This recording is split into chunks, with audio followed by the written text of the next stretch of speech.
What's going on, y'all? It's June 30th, Friday. Man, this heat has been so disrespectful this week. Oh my goodness. Came home, had a couple beers, and just laid under the fan for a little while to cool off. And it's going to be, like, from here on out, it's Operation Stay Inside all weekend. So that's what I'm doing this weekend. Father's Day was a couple weeks ago. I am wearing one of the presents my daughters gave me. Wrestling legend, retired, but not expired. I love it, man. I love this shirt. Anyway, let's get to it. So,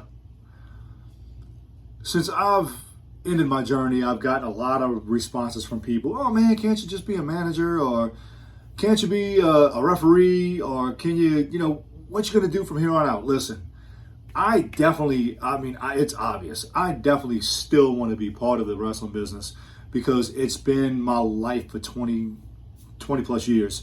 These guys that I've been around for 20 plus years, I love, and I love being around them. The cutting up we do is, you just can't explain it.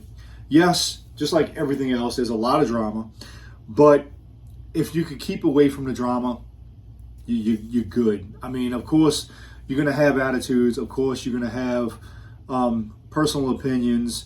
And that's what being an adult is about. To have personal opinions and still be friends after you view or express your personal opinions about the wrestling business. That being said, managers, man, for the years that I've been in this business, I had a lot of managers. Some decent managers. Now, for me to become a manager in the wrestling business today, if you've watched wrestling, there's not many managers that manage guys because the way the business is nowadays, managers are hard to come by. Because, look, man, I'm like I said, I've been around for a long time. I've seen managers that do a hell of a job. I've seen managers or valets where you got a guy that dates a chick for a week. He brings her to their first show, and they want her to walk him out to the ring, and she has no clue what's going on, absolutely no wrestling training. And me as a heel, first thing I'm gonna do with a manager is when I get out the ring, I'm gonna grab him by the back of the head and see what they're about. So you had guys that were dating a chick for a week who's never been part of the wrestling business, and all of a sudden they're walking them to the ring, and they're standing outside the ring and had no clue what was going on. And then the next week they'll date the next chick, and she's walking him out to the ring too. So as far as being a manager, it's gotten to the point nowadays where if you haven't established yourself as a manager, it's not going to work out. Big Ramp does a hell of a job. There's not, like I said, there's not many on the independent scene that I've seen that are really good managers. That I've seen. Now, I'm not taking anything away from anybody, so I haven't seen many. But Ramp is always on every show, so I see him all the time. He's one of the big, one of the best managers out there. Managers I've had throughout the years was, my very first manager was Todd DeBod. He managed me and Road Rage as the Bod Squad. That's why we were called the Bod Squad. It wasn't for our bodies. Believe me, we were both 300 plus pounds. All right, Todd DeBod wasn't that much good to look at either because he was like the only way I can explain to y'all the way he looked like Kid Rock. Somewhat. If you're squinting your eyes. But anyway, that was my first manager, Todd DeBod. Man, throughout the years, I had a lot of managers. Like I said, some famous. I had Percival Pringle. If you look back here on the wall, see Paul Bearer. Percival Pringle III managed me. It was me, Clarice, and Nick Bondage. We were part of the Pringle dynasty. And if you could be part of the Pringle dynasty, that dynasty is the main word in this one. There's a lot of people part of the Pringle dynasty throughout the years. I've actually had Skandar Akbar manage me. Skandar Akbar, before he passed away. One of my most memorable and my favorite manager, well, valet, was Charity. Why? Because she was hot. She walked me to the ring. What more can I say? She followed me all the way from, we brought each other all the way from Florida to Alabama, here in Louisiana. And she moved away to Texas, and we kind of ended that partnership. I love her and miss her to death. Her and her husband are freaking awesome, amazing people.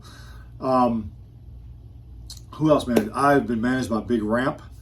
I have been managed by Chris Harper and Wildcat. I have been managed by, man, I know I'm missing people.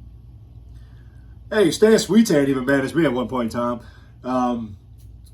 When Nightmare Jeremiah and I were tagging together, we had Gregory James out there managing us, even though he was a wrestler.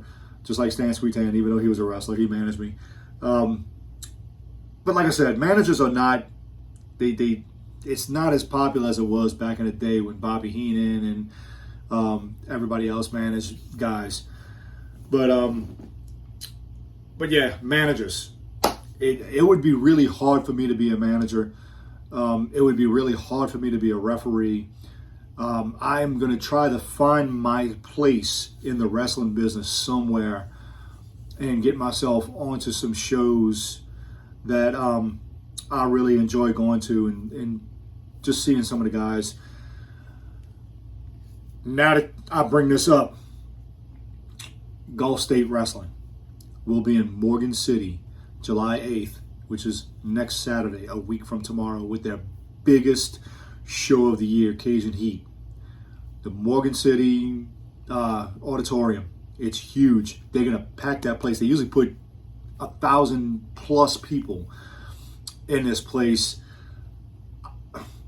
April 1st, I think it was, Gulf State had their show in Luling. I made an appearance as a special guest commissioner that night, and I was able to make a match. And then afterwards, I was able to make a match for Cajun Heat. Ever since then, everything's been thrown up. All right, so you had Scott Phoenix hit the ring and started beating up on the Cajun Outlaws, who were the tag team champions at the time. I don't know if y'all know who Scott Phoenix is, but he's been around for a long time. Jacked up guy that I've been in a ring with many a times, have ultimate respect for. But he pulled some shady stuff during that show, jumped in the ring, jumped Cajun Heat, and said he had a special guest, a special tag team partner that he was going to bring to Cajun Heat to fight the Cajun Outlaws for the tag team heavyweight titles. In between that time, Cajun Heat has lost the titles to Disobey, who was another tag team. So now we decided to have a three-way: Cajun Outlaws versus Disobey versus Scott Phoenix and David Silver.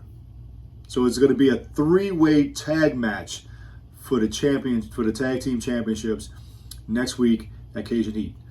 So, like I said, I'm going to find my way into this wrestling business and continue my legacy in this business somehow, some way.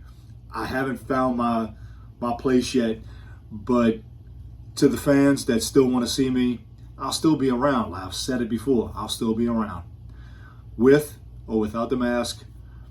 I haven't decided yet, so y'all let me know what y'all think. We're about 10 minutes in.